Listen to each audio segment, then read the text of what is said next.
అనుదిన వాక్య ధ్యానము. ఈరోజు పాఠ్యభాగము లూకాసు వార్త 5వ అధ్యాయము. జనసమూహము దేవుని వాక్యము వినుచు ఆయన మీద పడుచుండగా ఆయన గెన్నేసరేతు సరస్సు తీరంలో నిలిచి ఆ సరస్సు తీరంలోనున్న 2 దోణులను చూచెను. జాలరులు వాటిలో నుండి దిగి తమ వలలు కడుక్కొనిచుండిరి. ఆయన ఆ దోణెలలో సీమోనుదైన ఒక దోణి ఎక్కి దరి నుండి కొంచెము త్రోయమని అతన్ని అడిగి కూర్చుండి దోణిలో నుండి జనసమూహములకు బోధించుచుండెను. ఆయన బోధించుట చాలించిన తరువాత, నీవు దోణెను లోతునకు నడిపించి చేపలు పట్టుటకు మీ వలలు వేయుడని సీమోనుతో చెప్పగా, సీమోను, ఏలినవాడా, రాత్రి అంతయు మేము ప్రయాసపడితిమి గాని మాకేమీ దొరకలేదు, అయినను నీ మాట చొప్పున వలలు వేతునని ఆయనతో చెప్పెను. వారు అలాగూ చేసి విస్తారమైన చేపలు పట్టిరి.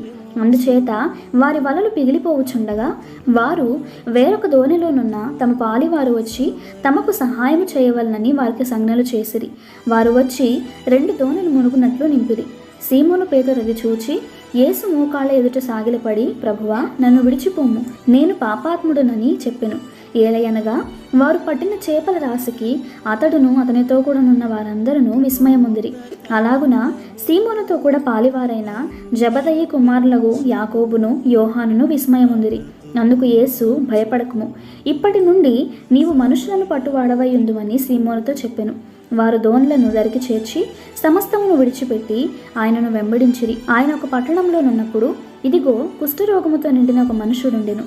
వాడు యేసును చూచి సాగిలపడి, ప్రభువా, నీకు ఇష్టమైతే నన్ను శుద్ధినిగా చేయగలవని ఆయనను వేడుకొనెను. అప్పుడు ఆయన చేయి చాపి వానిని ముట్టి, నాకు ఇష్టమే, నీవు శుద్ధుడవు కమ్మని అనగానే కుష్ఠరోగము వానిని విడిచెను.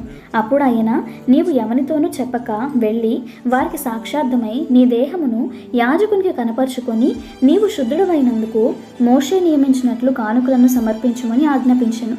అయితే ఆయనను గూర్చిన సమాచారము మరి ఎక్కువగా వ్యాపించెను.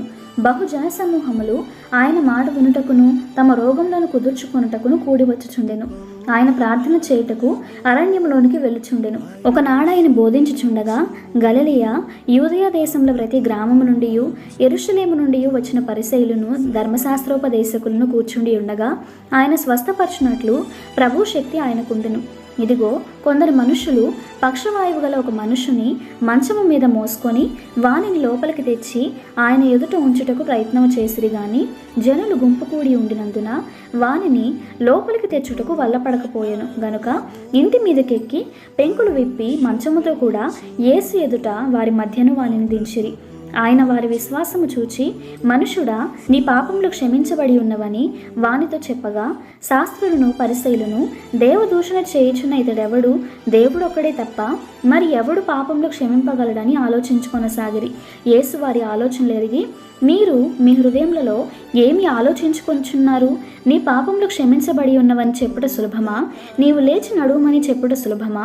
అయితే పాపములు క్షమించుటకు భూమి మీద మనుష్య కుమారునికి అధికారం కలదని మీరు తెలుసుకొనవలెను అని వారితో చెప్పి, పక్షవాయువు గలవాన్ని చూచి, నీవు లేచి నీ మంచం ఎత్తుకొని నీ ఇంటికి వెళ్ళుమని నీతో చెప్పుచున్నానెను. వెంటనే వాడు వారి ఎదుట లేచి తాను పండుకొని ఉన్న మంచము ఎత్తుకొని దేవుని మహిమపరచుచు తన ఇంటికి వెళ్ళెను. అందరూ విస్మయం ఉంది, నేడు గొప్ప వింతలు చూచితిమని దేవుని మహిమపరచుచు భయముతో నిండుకొనిరి. అటు పిమ్మట ఆయన బయలుదేరి లేవి అనొక సుంకరి సుంకపు మెట్టునొద్ద కూర్చుండి ఉండుట చూచి, నన్ను వెంబడించుమని అతనితో చెప్పగా అతడు సమస్తమును విడిచిపెట్టి లేచి ఆయనను వెంబడించెను. ఆ లేవి తన ఇంట ఆయనకు గొప్ప విందు చేసెను. సుంకరులను ఇతరులు అనేకులను వారితో కూడా భోజనమునకు కూర్చుండిరి. పరిసయ్యులను వారి శాస్త్రులను ఇది చూచి, సుంకరులతోనూ పాపులతోనూ మీరేలా తిని త్రాగుచున్నారని ఆయన శిష్యుల మీద సనిగిరి. అందుకు యేసు, రోగులకే గాని ఆరోగ్యము గలవారికి వైద్యుడక్కరలేదు, మారు మనస్సు పొందుటకై నేను పాపులను పిలువవచ్చితిని గాని నీతిమంతులను పిలువ రాలేదని వారితో చెప్పెను. వారు ఆయనను చూచి, యోహాను శిష్యులు తరచుగా ఉపవాస ప్రార్థనలు చేయుదురు, అలాగే పరిసయ్యుల శిష్యులను చేయుదురు గాని నీ శిష్యులు తిని త్రాగుచున్నారే అని చెప్పిరి. అందుకు యేసు, పెండ్లి కుమారుడు తమతో ఉన్నంత కాలము పెండ్లి ఇంటి వారి చేత మీరు ఉపవాసము చేయించగలరా?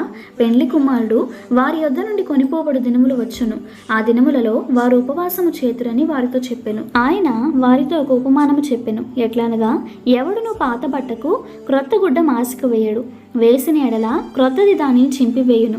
అదియునుగాక క్రొత్త దానిలో నుండి తీసిన ముక్క పాత దానితో కలియదు. ఎవడును పాత తిత్తులలో క్రొత్త ద్రాక్ష రసము పోయెడు. పోసిన ఎడల క్రొత్త ద్రాక్ష రసము తిత్తులను పిగుల్చును, రసము కారిపోవును, తిత్తులను పాడగును. అయితే క్రొత్త ద్రాక్ష రసము కొత్త తిత్తులలో పోయవలెను. పాత ద్రాక్ష రసము త్రాగి వెంటనే క్రొత్త దానిని కోరువాడెవడనూ లేడు. పాతదే మంచిదనునని చెప్పెను. ఇంతటితో ఈ దిన పాఠ్య భాగము సమాప్తము.